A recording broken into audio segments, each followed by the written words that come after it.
आज हम कबीर साहब के दोहों का मतलब समझेंगे, लेकिन इस बार थोड़ा अलग अंदाज में। शायद ऐसे जैसे पहले कभी ना सुना हो। मैं वही साझा करूंगा जो मैंने समझा और महसूस किया है, ताकि यह बातें सिर्फ ज्ञान बनकर ना रह जाए, बल्कि अंदर तक असर करे। तो चलो इस जागरूकतापूर्ण सफर की शुरुआत करते हैं पहले दोहे से। संतो कबीर साहब के पहले दोहे में लिखते हैं, दुख में सिमरन सब करे, सुख में करे ना कोय, जो सुख में सिमरन करे, दुख काहे को होए। हे दिव्य आत्मा, अब सोचो, अगर तुम्हारी आंखें सिर्फ आंसू के बाद खुलती है तो जीवन तुम्हें बार बार रुलाएगा ताकि तुम जागो। अगर तुम्हारा सिर सिर्फ तकलीफ में झुकता है तो तुम्हें झुकाने के लिए तकलीफें आती रहेंगी ताकि तुम जागो। अगर तुम्हें अपनों से धोखा खाकर यह समझ आता है कि परमात्मा के अलावा मेरा और कोई नहीं है, तो तुम्हें बार बार धोखा मिलेगा ताकि तुम जागो। अगर तुमने दुख में ही परमात्मा को पुकारना सीखा है तो तुम्हें बार बार दुख मिलेगा ताकि तुम जागो। तो हे जिज्ञासु, ऐसे में अब तुम्हें क्या करना चाहिए समझ लो। अगर आज भी तुमने बिना किसी कारण जागने की हिम्मत नहीं की तो जीवन तुम्हें जबरदस्ती जगा देगा। जैसे अब तक जगाता आ रहा है, तो क्यों ना अब खुद से ही जाग जाओ। सुख में ही सिमरन शुरू कर दो, बिना किसी मजबूरी के, बिना किसी दुख के, बिना किसी तकलीफ के, बिना किसी दर्द के। क्योंकि अगर तुम खुद नहीं जागे तो जीवन तुम्हें वैसे ही जगाएगा जैसे अब तक जगाता आ रहा है, दर्द से, तकलीफ से गिराकर, तोड़कर। अब फैसला तुम्हारा है, स्वेच्छा से जागोगे या मजबूरी में जगाए जाओगे। दूसरे दोहे में लिखते हैं कि गुरु गोविंद दोनों खड़े, काके लागू पाए, बलिहारी गुरु आपनो गोविंद दियो बताए। हे जिज्ञासु, सोचो, एक आदमी प्यासा है, मरनासन में है, उसके सामने दो चीजें रखी है, एक गिलास पानी और एक आदमी जिसने उसे पानी तक पहुंचाया। अब बताओ, वह पहले किसे धन्यवाद देगा, पानी को या उस आदमी को जिसने उसे पानी तक पहुंचाया। ईश्वर वही पानी है, शाश्वत, जीवनदायक, अंतिम सत्य। पर गुरु वो है जो तुम्हें मरते हुए छोड़ता नहीं। गुरु वो है जो तुम्हारी सुखी आत्मा तक पानी की पहली बूंद पहुंचाता है। गुरु ना होता तो तुम रेगिस्तान में भटकते ही रह जाते। अब जरा गहराई से सोचो, लाखों लोग गोविंद को खोज रहे हैं, मंदिरों में, ग्रंथों में, पहाड़ों में, पर कोई पा नहीं रहा। क्यों? क्योंकि वे गुरु को भूल गए। वे पानी चाहते हैं पर उस हाथ को ठुकरा रहे हैं जो गिलास पकड़ाएगा। हे साधकों, तो अब क्या करना चाहिए? अगर तुम अभी भी सोच रहे हो कि मुझे गुरु की जरूरत नहीं, मैं खुद ईश्वर तक पहुंच जाऊंगा, तो तुम बस एक और खोया हुआ पथिक हो जो रेगिस्तान में पानी के बिना दौड़ रहा है। 100 जन्म भी लगा दो, लेकिन बिना गुरु के गोविंद को नहीं पा सकते। समझो, नहीं तो बस जीवन भर खोजते ही रह जाओगे। अब कबीर साहिब ने तीसरे दोहे में लोगों के भ्रम को तोड़ते हुए बहुत अच्छा कहा कि माला फेरत जुग भया, फिरा न मन का फेर, कर का मन का डाल दे, मन का फेर। तुमने माला घुमा ली, पर क्या तुम्हारा मन भी घूमा, या बस उंगलियां चल रही थी और मन वहीं का वहीं अटका रहा। अगर कोई आदमी जहर की बोतल हाथ में लेकर राम नाम जपता रहे तो क्या जहर अमृत बन जाएगा? नहीं। अगर भीतर वही क्रोध, वही छल, वही ईर्षा बनी रही तो यह माला तुम्हें सिर्फ एक झूठी तसल्ली दे रही है। समझो, तुम खुद से धोखा कर रहे हो। तुमने खुद को बहला लिया, मैं धार्मिक हूँ, मैं साधना कर रहा हूँ, मैं हर रोज जप करता हूँ, इसलिए मैं सही हूँ। लेकिन यह बस एक धोखा है। अगर बाहर के मंत्र भीतर शांति नहीं ला रहे, अगर जाप सिर्फ होठों पर है, आत्मा पर नहीं, तो यह साधना नहीं, बस एक आदत बन गई है, एक दिखावा, एक मायाजाल। तो भक्तों, अब क्या करना है? अब माला को सिर्फ उंगलियों का एक्सरसाइज करने का साधन मत बनाओ। अब माला के साथ मन को फेरो। हर मन के साथ भीतर भी कुछ बदलना चाहिए। हर जाप के साथ कोई ना कोई बुराई जलनी चाहिए, वरना तुम पूरी जिंदगी माला फेरते रहोगे और एक दिन मौत आएगी और तुम्हें यह एहसास होगा कि मैंने बस उंगलियां चलाई पर खुद को नहीं बदला। संतो फिर चौथे दोहे में आगे लिखते हैं कि 5 पहर धंधे गया, 3 पहर गया सोए, 1 पहर हरि नाम बिन मुक्ति कैसे होए।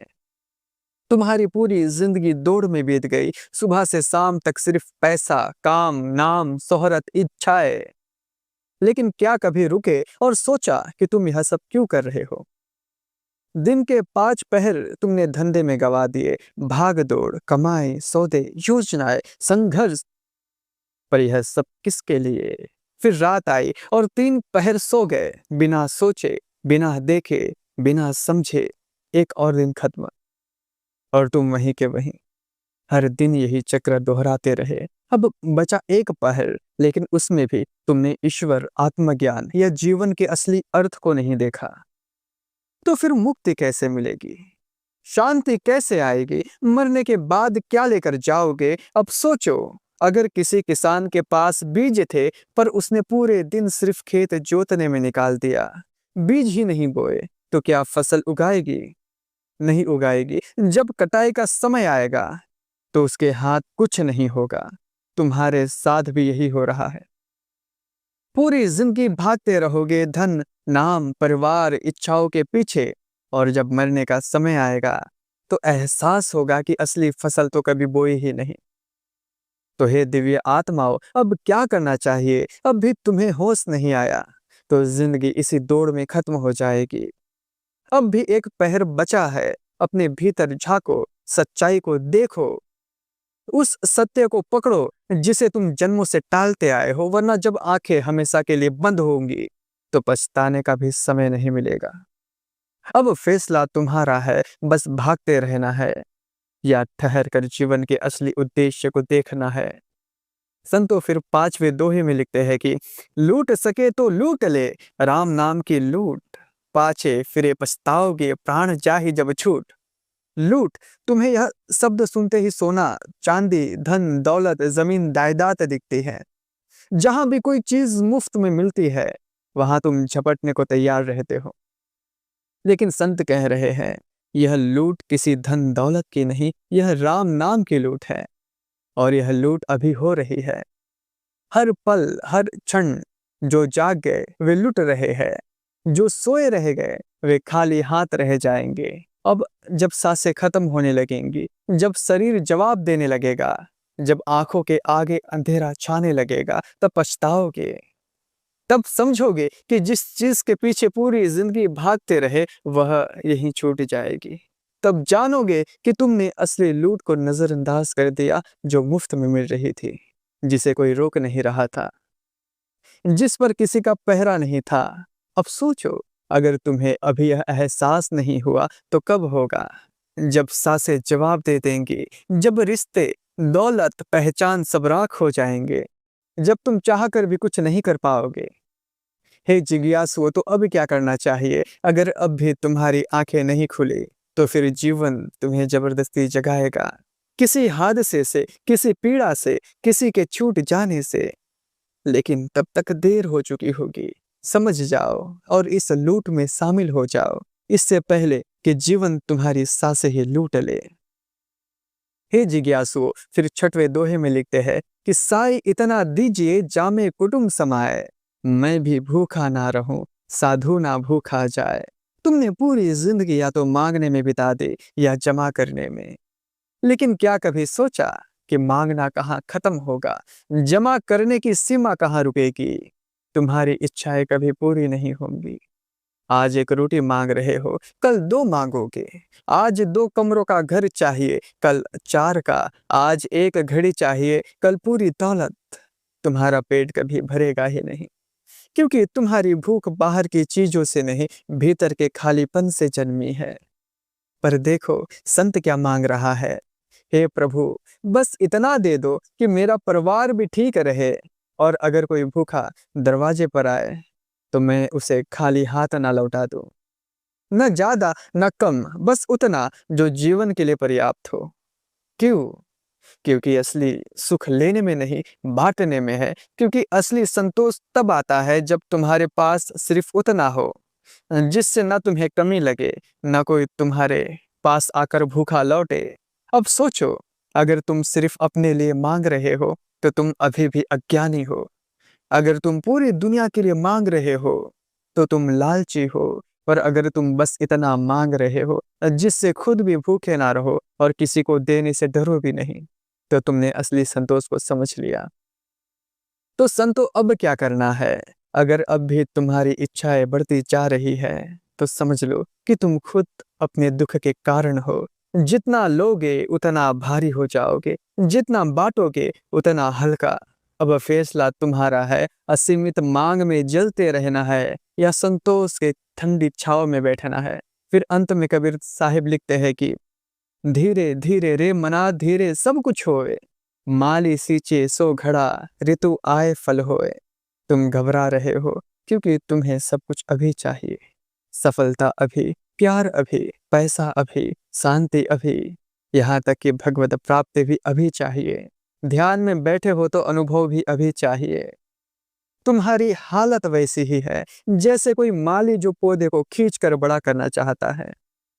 लेकिन क्या कोई पौधा हाथ से खींचने पर बड़ा होता है? नहीं, वह मर जाता है। अब सोचो, तुमने कितनी बार जीवन में अधीरता दिखाई है, कितनी बार जबरदस्ती चीजें अपने हिसाब से करने की कोशिश की है, कितनी बार सोच लिया कि बस अब तुरंत बदल जाए सब कुछ, और हर बार क्या हुआ? बस असफलता, बस पीड़ा, बस पछतावा। क्यों? क्योंकि जीवन किसी के हिसाब से नहीं चलता, यह अपने समय से चलता है, अपनी लय में बहता है। अगर तुमने कोई कोई बीज बोया तो उसे पानी दो, धूप दो, देखभाल करो, पर धैर्य भी रखो। क्योंकि जब तक ऋतु नहीं आएगी फल नहीं मिलेगा, चाहे 100 घड़े पानी ही क्यों ना डाल दो। लेकिन तुम तो बेसब्र हो, तुम्हें सब कुछ एक झटके में चाहिए। तुम सोचते हो कि अगर तुरंत फल नहीं मिला तो मेहनत बेकार गई, और इसी अधीरता में तुम हार मान लेते हो या रास्ता बदल देते हो।